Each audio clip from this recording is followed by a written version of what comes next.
tout le monde et bienvenue, j'espère que vous allez bien. Dans ce tutoriel, je vais vous montrer une méthode pour rabattre les mailles qui vous permet de maintenir la souplesse de votre travail. Donc c'est-à-dire que ça va être un petit peu différent de la méthode classique qui, quand vous rabattez, voilà, rend, on va dire, la partie supérieure du travail assez fixe et vous perdez un petit peu en souplesse par rapport au reste du travail.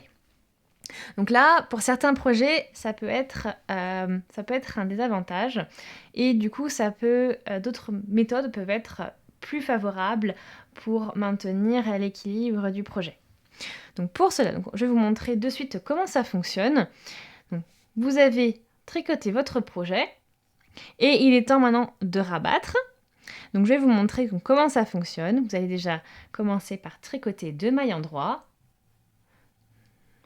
Une maille endroit, 2 mailles endroits.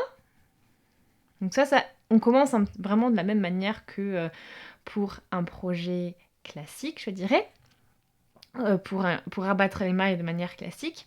Maintenant, on va prendre l'aiguille de gauche et vous allez la passer au niveau des brins avant de 2 mailles. Donc comme ceci. Voilà. Ensuite, vous prenez le fil et vous le passez dans les 2 premières boucles, comme ceci. Et vous n'avez plus qu'à, voilà, glisser le tout sur l'aiguille de droite. Ensuite, on tricote une maille endroit, donc la maille suivante endroit. Donc vous vous retrouvez de nouveau avec 2 mailles sur votre aiguille de droite. Avec l'aiguille de gauche, on va passer dans ces 2 mailles au niveau des brins avant, comme ceci. Donc vous êtes positionné de cette manière-là, comme vous pouvez le voir. Le fil derrière le travail. Maintenant que vous allez chercher le fil et vous le passez dans les 2 mailles. Comme ceci. Et plus qu'à glisser le tout sur l'aiguille de droite. Encore une fois, on tricote une maille endroit.